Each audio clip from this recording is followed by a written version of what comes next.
వర్షం మూవీలో చూపించినటువంటి గుడి మీకు చాలామందికి తెలిసే ఉంటుంది. మన తెలంగాణలో famous. Hi friends, welcome back to my channel. Hi friends, ఈరోజు మనము మన తెలంగాణలో ఉన్న 1000 స్తంభాల గుడికి అయితే వచ్చాము. 1000 స్తంభాల గుడి ఎంట్రన్స్ ఇదే. సో మనమైతే లోపలికి వెళ్ళి అయితే చూద్దాము.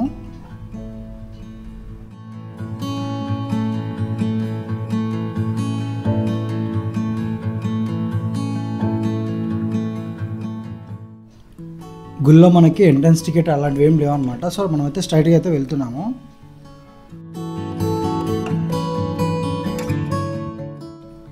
ఆలయము కాకతీయ రుద్రదేవం ద్వారా క్రీస్తు శకం 1163లో నిర్మించబడి రుద్రేశ్వర ఆలయంగా ప్రసిద్ధిగాంచినది.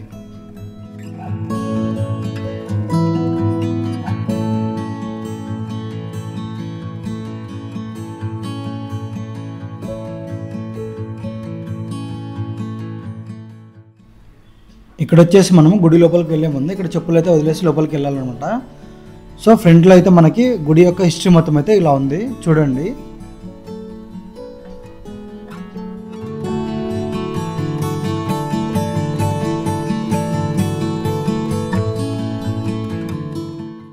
కాకతీయుల కళావైభవానికి నిదర్శనంగా నేటికి హన్మకొండ పట్టణంలో మన కళ్ళ ముందు కనిపించే రుద్రేశ్వరుడు ఆలయము 1000 స్తంభాల గుడి కాకతీయుల శిల్పకళా నైపుణ్యములతో నిర్మించబడినది.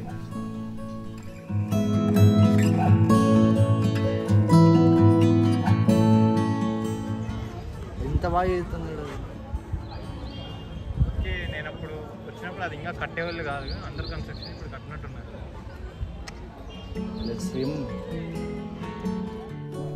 ఈ ఆలయం వద్ద దీర్ఘ చతురస్రాకారపు కోనేరు అనమాట. ఇది చాలా అద్భుతంగా ఉంది, చూడండి.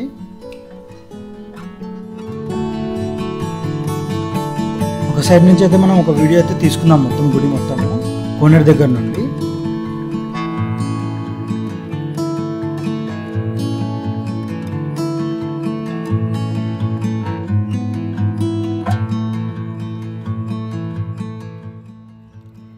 మనమైతే కాళ్ళు కడుక్కుని అయితే స్టార్ట్ అవుదాం టెంపుల్ లోపలికి.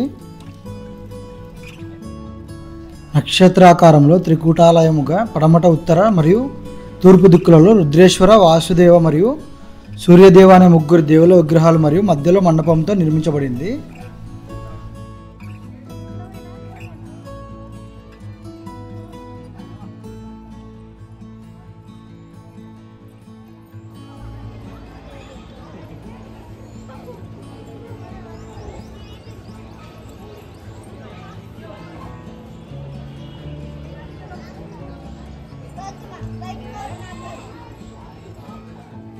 గుడి యొక్క గర్భాలయంకి ఎంట్రన్స్ ఇదే అనమాట. సో ఇక్కడ వరకు అయితే మనల్ని వీడియో తీసుకొని ఇచ్చినారు, లోపల అయితే వీడియో తీసుకొని లేదు. సో మనమైతే గుడి లోపలికి వేయచ్చు, మళ్ళీ మిగతా వీడియో అయితే తీసుకుందాము.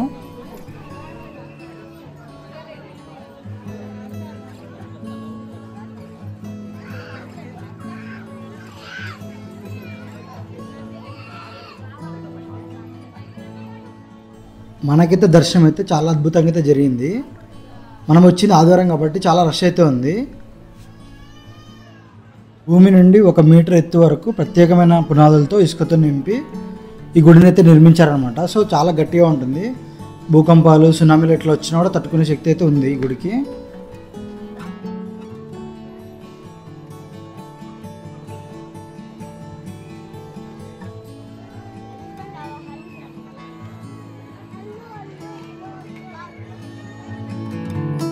మనమైతే దర్శనం అయిపోయాకైతే ప్రదక్షిణలు అయితే చేసి తర్వాత మనమైతే నందీశ్వరుని చూసి అలాగే దక్షిణ వైపున్న మండపం అయితే చూద్దాము.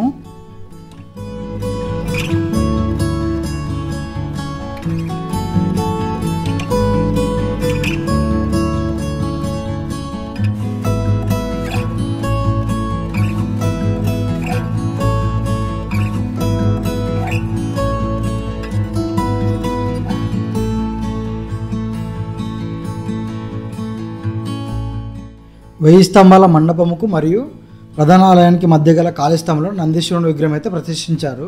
నందీశ్వరుని మెడలో గల గంటల హారము మరియు ఇతర అలంకరణ కాకతీయుల కళావైభవానికి చిహ్నంగా ఉంటుంది. సో మీరైతే నందీశ్వరుని విగ్రహం వచ్చినప్పుడు అయితే స్టాప్ చేసి అయితే చూడండి, చాలా అద్భుతంగా ఉంది డిజైను.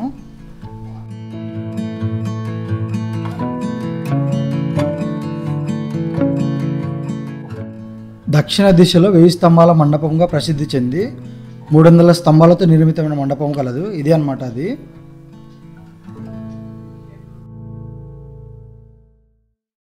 సో మనమైతే మండపాన్ని చూద్దాం లోపలికి వెళ్ళి.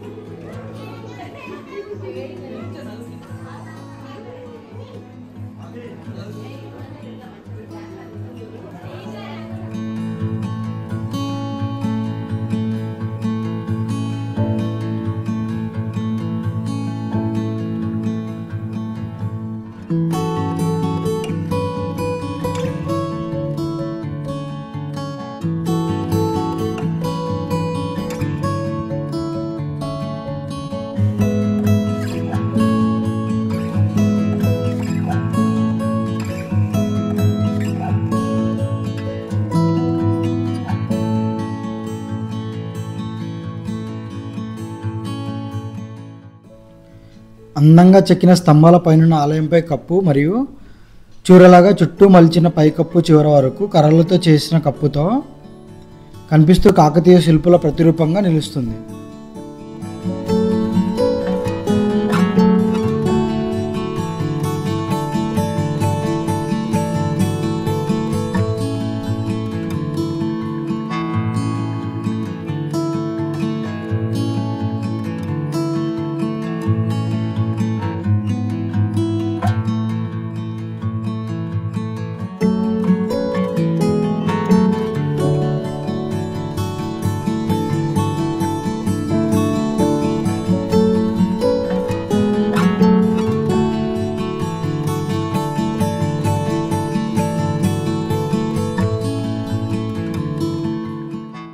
మనమైతే మండపం నుండి బయటకు వచ్చి నందీశ్వరుని దగ్గర నుండి మనమైతే ఒక సెల్ఫీ వీడియో అయితే తీసుకున్నాం గుడి మొత్తం చుట్టూ.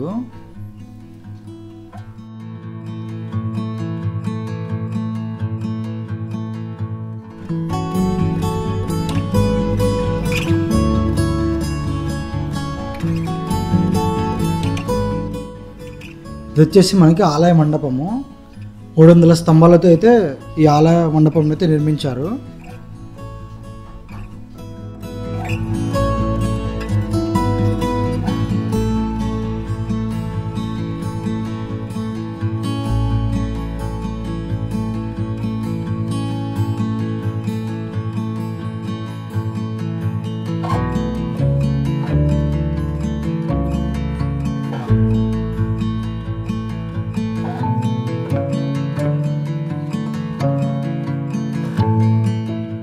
టెంపుల్ కానుకుని మనకి రావి చెట్టు అయితే ఉంది. రావి చెట్టు కానుకుని మనకి ఆంజనేయ స్వామి విగ్రహం అయితే ఉంది.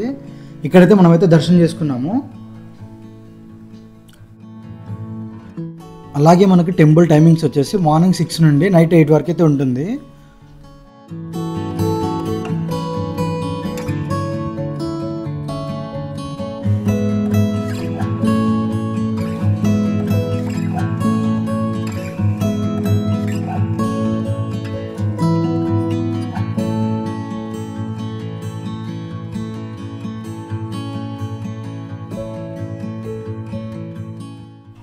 ఇక్కడ నుండి మనమైతే టెంపుల్ వీడిని అయితే ఎండ్ చేస్తున్నాము. కర్నూలు నుండి వరంగల్కి మనకి 350 కిలోమీటర్లు అయితే ఉంది. సో కర్నూలు నుండి మనకి డైలీ 2 ట్రైన్స్ అయితే ఉన్నాయి. అవి నార్త్ ట్రైన్స్. సో దానిలో జనరల్ అయితే వెళ్ళినాం మేమైతే అనుకోకుండా. మీరైతే ఎవరు జనరల్ అయితే వెళ్ళొద్దు, మామూలుగా ఉండదు అక్కడ. కర్నూలు నుండి వరంగల్కి అంటే కాజీపేట జంక్షన్లో అయితే దింపుతుంది ట్రైను. సో రిజర్వేషన్ అయితే పక్కా చేసుకోండి. రిజర్వేషన్ లేకుండా అయితే ట్రావెల్ చేయదండి. Good morning Naresh. ఎలా ఉండింది జర్నీ? మామూలుగా బుర్రపాడు.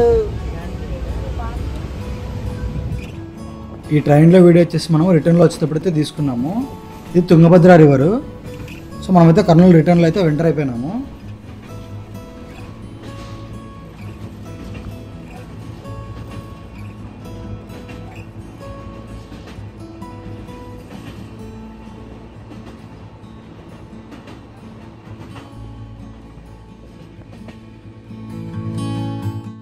కర్నూలు నుండి వరంగల్కి ట్రైన్సే కాదు బస్సులో కూడా వెళ్ళొచ్చు.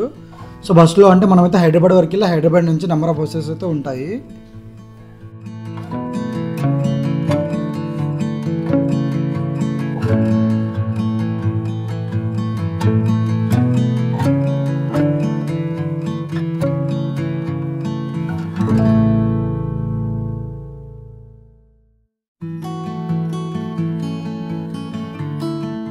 మనమైతే ఈ ట్రైన్లో అతి కష్టం మీద అయితే మనము కర్నూలుకి అయితే రీచ్ అయ్యాము. సో ఆనందంలో మనోడైతే డ్యాన్స్ కూడా వేస్తున్నాడు.